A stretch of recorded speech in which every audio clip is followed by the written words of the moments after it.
Bonjour, monsieur le ministre d'État, ministre de l'Industrie. Bonjour. Bienvenue dans notre émission. Alors, ce drame qui se produit hier dans une unité industrielle à Dubreka, dans la zone industrielle de Kagbele, je pense que vous l'avez suivi, vous avez suivi cette actualité. Et aujourd'hui, la question qui brûle toutes les lèvres, c'est celle de la sécurité santé dans nos unités industrielles. Là-dessus, quelles dispositions pratiques sont prises par votre département ou envisagées? Je voudrais d'abord, au nom du chef de l'État, du Premier ministre et de l'ensemble du gouvernement et de notre peuple, exprimer nos regrets et nos condoléances pour le drame qui est survenu et dire à toute la famille la solidarité de l'État, la sympathie et la compassion aussi bien du département que de l'ensemble du gouvernement. C'est vrai que c'est un problème sérieux. Vous savez, moi je suis au ministère de l'Industrie depuis maintenant 6 mois et ce que je me suis imposé comme discipline, c'est de faire et dire après et non de dire et de ne pas faire. La question ou la problématique de l'industrialisation ou des conditions d'évolution de nos industries, c'est une problématique qui est réelle, à laquelle nous voulons faire face avec courage et détermination. C'est dans ce cadre d'ailleurs, avant même ce drame, que j'ai demandé au service du ministère d'édicter une directive pour rappeler les conditions d'installation des industries dans notre pays, ainsi d'ailleurs que notre devoir de procéder régulièrement à des missions d'inspection. Parce que c'est une chose, au départ, d'exiger des cahiers de charges, ça n'est une autre de s'assurer que ces cahiers de charges sont respectés. Effectivement. Si vous regardez aujourd'hui le paysage industriel de notre pays, il y a une installation anarchique et sauvage des industries, il faut oser le dire, liée un peu à cet embryon d'industrie que nous voulons mettre en place. Et puis vous l'avez évoqué dans votre émission, la réponse définitive, c'est d'avoir des zones industrielles. Aujourd'hui, il y a des espaces qui ont été dédiés à cela, mais il y a une installation anarchique des populations sur ces espaces, dont certains d'ailleurs revendiquent la paternité au nom du droit coutumier. C'est un problème auquel le département fait face. On va revenir sur le cas on va revenir sur le cas de cette usine, monsieur le ministre. C'est bien, parce que ce qui se passe, Abakar m'apprend ce matin que c'est la 2e fois. Je vais dire, l'heure est grave. Qu'est-ce que vous avez fait concrètement depuis hier par rapport à cette situation? Parce que je le disais tantôt à l'antenne que souvent, avec ces unités industrielles, on voit des hauts perchés même du côté de l'État, de hautes personnalités qui sont actionnaires dans ces... Donc vous devenez un petit peu, je ne vais pas dire fébrile, mais impuissant pour agir. Non, je n'ai pas... Toute la Guinée sait que je n'ai pas la main qui tremble lorsqu'il s'agit de prendre des décisions. Oula. Et moi, je n'entre pas dans... le détail. Non, si, c'est important. Le peuple a le droit de savoir. Non, le peuple a le droit de savoir. Non, moi, je ne connais pas les actionnaires, je viens de vous dire. Ah ouais? D'abord que... Vous êtes le ministre de l'Industrie, Thibault. Non, attendez, s'il vous plaît. Mais attendez. Le ministre de l'Industrie n'a pas pour vocation à aller dans les sociétés pour en connaître l'actionnariat. C'est de veiller à ce que... Oui, mais c'est quand même surprenant. C'est quand même surprenant que depuis hier, monsieur le ministre, que vous ne soyez pas à mesure de savoir qui sont les actionnaires de cette unité industrielle. Il y a quand même un drame au sein de cette grande gueule. Que savez-vous de cette usine UDAV multiservice ou multi-industrie? C'est une usine qui est dans le répertoire des usines du pays, comme le ministère de l'Industrie. Naturellement, on connaît un fichier exhaustif. Nous savons tout ce qu'il y a comme unité industrielle. Nous connaissons ceux qui en sont les responsables. Mais je pense qu'aujourd'hui, le débat, c'est par rapport, vous l'avez dit, à l'installation des industries dans notre pays, conditions de confiance, de sécurité, qui permettent à ces industries de faire leurs... Monsieur le ministre, c'est quand même un peu décevant ce que vous êtes en train de dire. Il y a eu accident il y a eu drame. Dans ce drame-là, il y a eu 2 morts. Et ce n'est pas la première fois, on vous le dit très bien. Je pense que le b.a.-ba, c'est qu'aujourd'hui, que vous soyez informés de plus en plus, que vous ayez de plus d'informations sur non seulement les activités de cette industrie-là, parce qu'on nous apprend qu'au-delà du fer à béton, ils font le gaz, ce qui ne devait pas être le cas. Et puis, c'est aussi important pour vous de connaître qui sont derrière cette usine-là pour pouvoir prendre des mesures de sanctions, puisque mesures de sanctions s'imposent en cas pareil. Monsieur Obi, Je pense que la question que soulève le drame, c'est de savoir dans quelles conditions et circonstances ce drame est arrivé et qu'est-ce que l'État doit faire pour non seulement que ce genre de drame ne se reproduise pas, mais pour s'assurer d'une manière générale que les industries qui s'installent dans notre pays respectent les cahiers des charges liés à cela. Regardez aujourd'hui le paysage. Mais tout cela suppose que vous ayez des informations très précises, monsieur le ministre. Ouais. Mais écoutez, encore une fois de plus, en tant que ministre de l'Industrie, il est évident que je connais le fichier des industries dans notre pays. J'en connais également les responsables. Mais lorsque vous voulez parler d'actionnariat, mais enfin, quand même, c'est une question qui n'est pas facile à aborder dans la mesure où vous savez qu'il y a même des porteurs d'action. Oui. Il y a des porteurs d'action. Oui. Il y a des gens dont l'identité, même si le soupçon d'être derrière n'est pas clairement révélé, vous savez quand même comment notre époque fonctionne. Oui. Moi, en tant que ministre, je ne suis pas engagé dans du voyeurisme ou dans une chasse aux sorcières ou l'inquisition. Ce qui m'intéresse ici, c'est de savoir est-ce que les conditions dans lesquelles les industries sont installées dans notre pays le cas même que toi, Roby, qui parle autant, peut-être même que tu es actionnaire ou dans une industrie ou dans une autre société, est-ce qu'on le sait? Moi, je pense que ce n'est pas le débat ce matin. Peut-être que lorsqu'on parlera du climat général, de l'installation des industries, même des entreprises dans notre pays, du lien même entre des hauts responsables de l'État et certaines sociétés qui existent, parce que nous sommes quand même dans une société de transparence. Rien ne peut plus se cacher dans ce pays. Vous-même, Thibou, des pistes de réflexion. Et voilà. Vous pouvez aider à la moralisation de la vie publique en général. Moi, je suis partisan de cela. Mais aujourd'hui, il y a eu un drame. Il y a eu un drame. Justement. Nous devons respecter la mémoire de nos concitoyens, pour le dire. Évitons la banalisation de la vie dans notre pays. Mais c'est pour ça qu'on vous appelle ce matin, monsieur le ministre. C'est important. Chaque fois qu'un Guinéen meurt, surtout dans des conditions comme celle-là, notre conscience individuelle et collective est interpellée et notre responsabilité en tant qu'État est engagée. Bien. C'est ça qu'il s'agit. Voilà, le ministre Thibou Camara en direct ce matin chez les GG. Moussa Moïsi là. Monsieur le ministre, ce qui m'importe, c'est de savoir, après constat, quelles sont les mesures que votre ministère va prendre afin de préserver les autres vies? Parce que les vies déjà arrachées, on ne peut plus les ramener.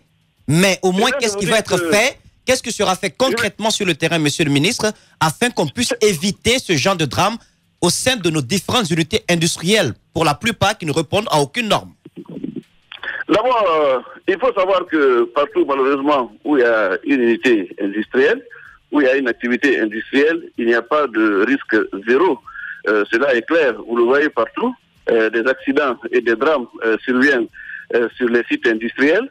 Ce n'est pas une excuse, mais c'est de dire quand même que malgré tout, tout ce qu'on peut prendre comme précaution, le risque n'est pas zéro.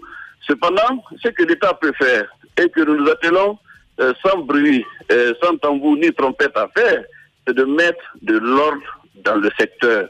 Aujourd'hui, quand vous voyez l'installation anarchique des industries, parce qu'il faut le dire, nous sommes un des rares pays où les industries existent encore dans les agglomérations, où nous voyons des industries plantées au cœur de l'agglomération urbaine, ne respectant pas les conditions de sécurité, d'environnement. Cela est un défi énorme pour le ministère. C'est pourquoi je dis qu'il ne faut pas réagir au cas par cas. Il faut redéfinir notre stratégie et notre politique d'industrialisation de manière justement à faire en sorte, et ça vous avez soulevé une des réponses pertinentes, c'est d'aménager déjà des zones industrielles, c'est de créer des villes industrielles, de manière à ce que les industries soient dans un périmètre connu, protégé, aménagé et qui leur est dédié. Aujourd'hui, vous faites un pas, vous voyez une industrie, vous faites un autre pas, vous voyez une industrie. Il faut que l'État se donne les moyens d'aménager des espaces dédiés en même temps, de manière à les éloigner. En même temps, monsieur le ministre, l'État, c'est vous. Et l'autorité qui doit gérer tout ce qui est industrie, usine, unité de production en République de Guinée, c'est bien vous, monsieur le ministre. S'il y a prolifération, désordre et anarchie dans le secteur, c'est bien à vous de trouver des solutions. Quelles sont les vôtres, justement? C'est ce que je suis en train de vous dire. Déjà, pour la première fois, nous avons pu avoir de modestes moyens pour essayer déjà de délimiter et de sécuriser les espaces qui ont été dédiés au ministère de l'Industrie pour l'implantation d'unités industrielles.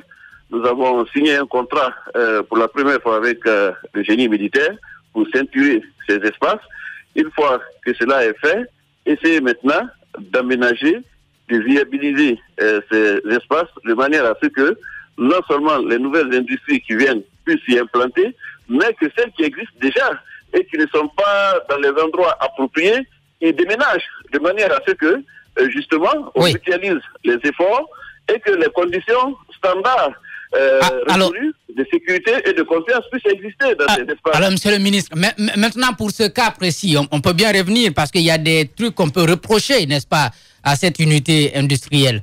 Le fait, parce que c'est notre constat, qu'elle se retrouve dans une zone qui, à ma foi, n'est pas une zone industrielle, parce que c'est après Dubreka Karma, derrière là-bas. Je ne sais pas si, depuis votre arrivée, vous avez pu constater qu'il y a des usines qui sont autorisées à s'installer dans cette zone. Ensuite, il y a ces cas de mort qui arrivent. On se pose encore des questions sur son domaine d'action. En pareil cas, qu'est-ce que le ministère peut bien faire, peut prendre comme sanction immédiate quand même? J'aime bien l'expression que notre chef d'État utilise souvent et que je lui emprunte ce matin. Qui n'a pas fait l'enquête n'a pas droit à la parole.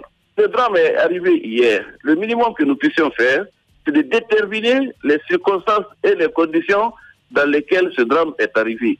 Et cela, nous allons le faire dès aujourd'hui. Parce que moi-même, j'ai l'intention de me rendre sur les lieux pour non seulement constater ce qui est arrivé, ça c'est le devoir du ministre de l'Industrie que je suis, ensuite exprimer la sympathie, la compassion de l'État et du gouvernement aux familles des victimes et leur dire qu'elles ne seront pas seules dans cette épreuve et que nous serons à leur côté pour que non seulement la vérité soit établie, mais que, éventuellement, s'il y a lieu, réparation soit faite. Cela est une première réaction. Maintenant, une fois que nous aurons le rapport d'enquête pour savoir ce qui s'y est passé, s'il est établi que les installations de l'usine sont en cause ou la responsabilité des responsables de l'usine est engagée, l'État prendra ses responsabilités à travers le ministère de l'Industrie. J'insiste, lorsqu'il s'agit de prendre mes responsabilités, ma main ne tremble pas.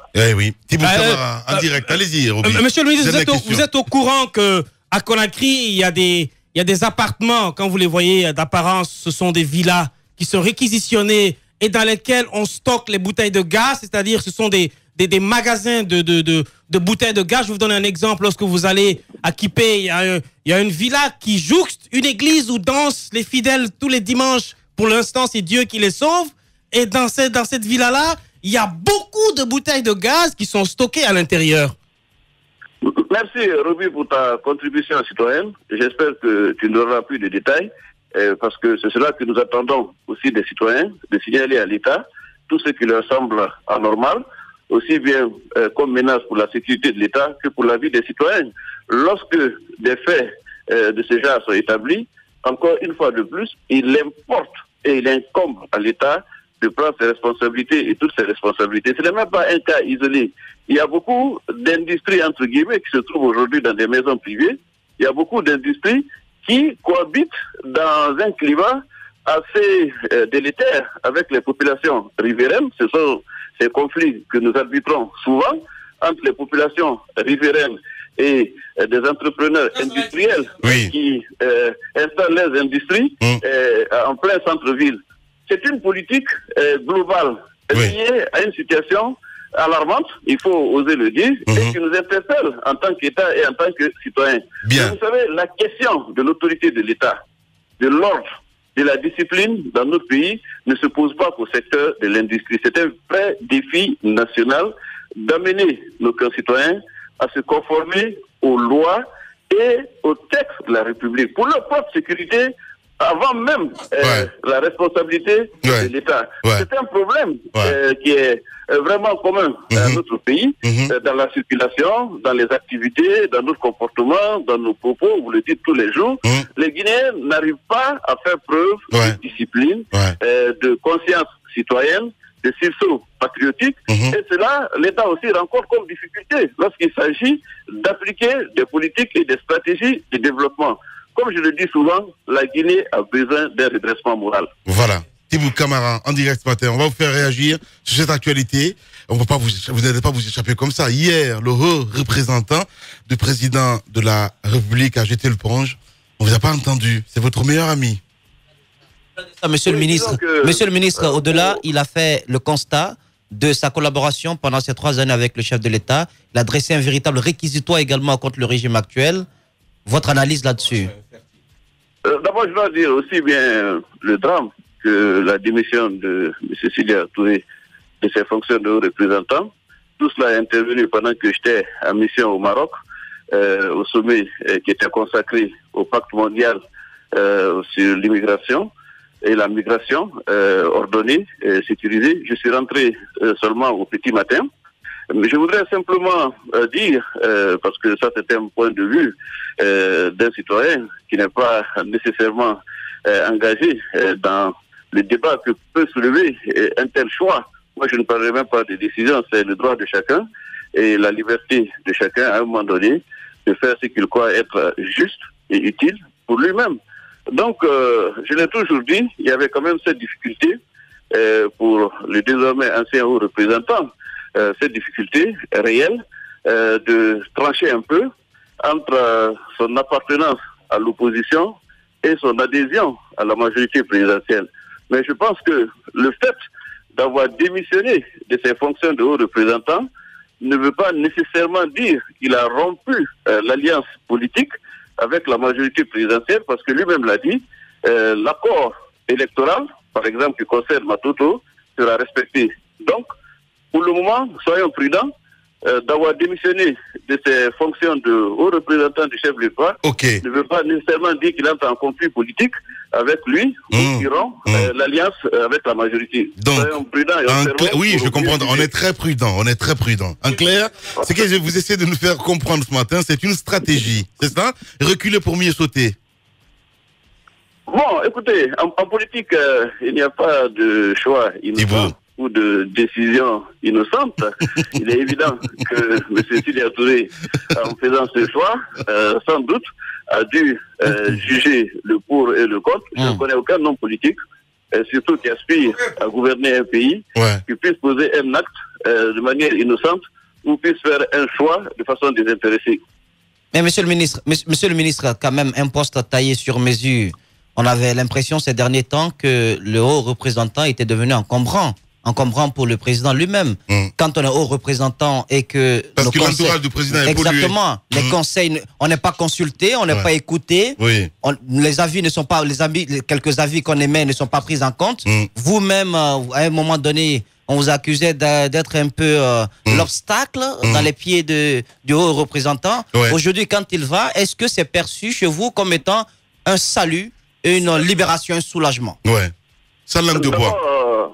D'abord, dans mes fonctions et dans celle qui était celle de M. Sidia Touré, je ne vois pas de lien qui justifierait que je sois un handicap ou une menace pour lui. Chacun était dans son couloir, pour ainsi dire, et avait une relation avec le président qui lui permettait de s'épanouir, je le souhaite. Je pense que M. Sidia Touré et moi n'avions pas le même rôle et on n'était pas à la même place. Pour dire qu'il y a un choc possible ou un conflit lié aux attributions de l'un et de l'autre. Et puis, peut-être je vais vous faire une confidence ce matin. Ces derniers temps, mes relations avec lui se sont considérablement améliorées, comme avec la plupart des acteurs qui sont au sein de la majorité et de la galaxie présidentielle. Parce que vous savez, moi j'ai un principe qui est simple. Lorsqu'on appartient au même camp, ou qu'on a choisi de soutenir le même homme, il y a un minimum de devoir, de solidarité et de loyauté des uns envers les autres. Donc je pense que c'est toujours regrettable que quelqu'un quitte une famille politique. C'est toujours avec un pincement de cœur. Quand vous dites, en fait, peut-être je peux valider ça, quand vous dites quelqu'un quitte une famille politique, parce qu'hier on a écouté Dean sur Espace TV qui disait non, le parti n'était pas engagé, c'est le président du parti qui était... Je trouve ça un peu bizarre quand même. J'ai l'impression aujourd'hui que l'UFR est dynamité. disons les choses. Je le dis et voilà, sans ambiguïté. Parce qu'au même moment, l'ancien haut représentant s'en va en laissant au sein du système son secrétaire général en la personne de Baïdi Haribo, qu'on a vu hier à la primature avec le gouverneur, tous les deux autour du Premier ministre, comme une sorte de réponse de pied de nez à cette démission. Justement. Moi, je constate deux choses. C'est qu'au fur et à mesure qu'on se rapproche de l'échéance de 2020 et de l'échéance intermédiaire, qui est celle des législatives, nous assistons à une brusque accélération de l'histoire politique et même à un enchevêtrement d'agenda politique individuel et collectif.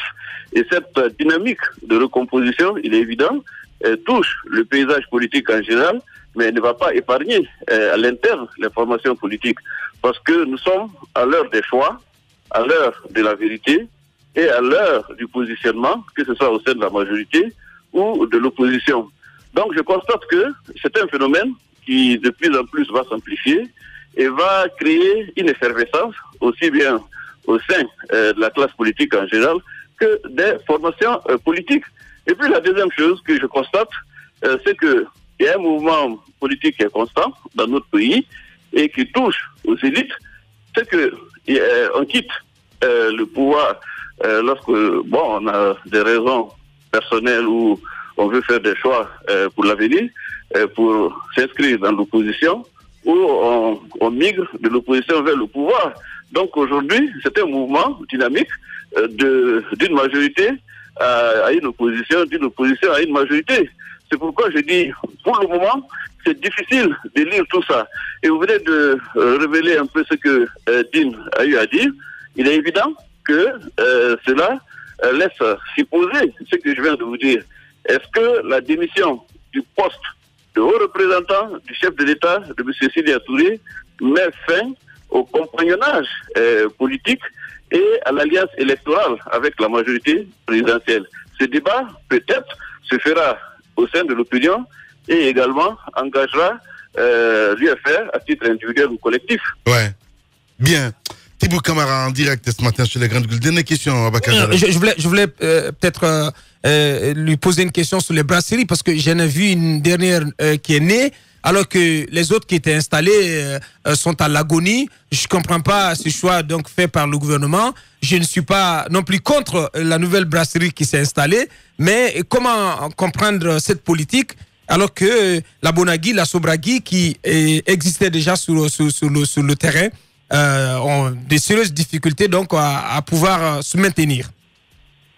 Je me disais bien qu'à l'approche des fêtes de fin d'année, il y aurait une question sur les brasseries. Mais ça m'a étonné que ça vienne de Bokar. Je pensais que c'est revenu plutôt de Romy.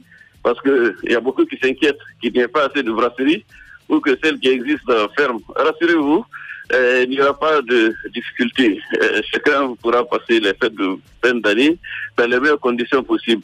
Plus sérieusement, en fait, nous avons une politique qui est de dire que lorsque un entrepreneur dans l'industrie décide de faire des investissements importants pour créer une unité industrielle, l'État s'engage à deux choses. À lui accorder des facilités pour que l'unité puisse s'installer le plus rapidement possible et à protéger l'unité industrielle contre l'importation des produits qui sont fabriqués sur place pendant un certain temps, de manière à ce que l'investissement qui est généralement important puisse être amorti. Bien. Donc il n'y aura pas de concurrence sauvage ou déloyale ou un dysfonctionnement dans ce principe que l'État a mis en place pour non seulement favoriser l'émergence d'industries, mais renforcer celles qui existent déjà de manière à leur garantir un marché et à protéger leurs investissements. Bien. Donc je pense que nous allons nous pencher sur toutes ces questions et comme je dis, quand on agit selon le principe, il y a très peu de risques de se tromper. Mais quand on agit selon les intérêts, les circonstances sur la tête du client, on ne se retrouve même pas dans ses choix et dans ses décisions. Justement. Le ministère de l'Industrie appliquera les textes, les principes, sans discrimination et encore une fois de plus, sans que la main du ministre ne tremble. Merci beaucoup, en tout cas, monsieur le ministre Thibaut Camara. Et bonne année par anticipation. Merci beaucoup. Merci, Lamine. Bonne année et on t'attend. pour ton choix à venir. Eh ben. Politiciens véreux, fonctionnaires corrompus, promoteurs immobiliers voyous, justice passive. La Guinée devient-elle mafieuse?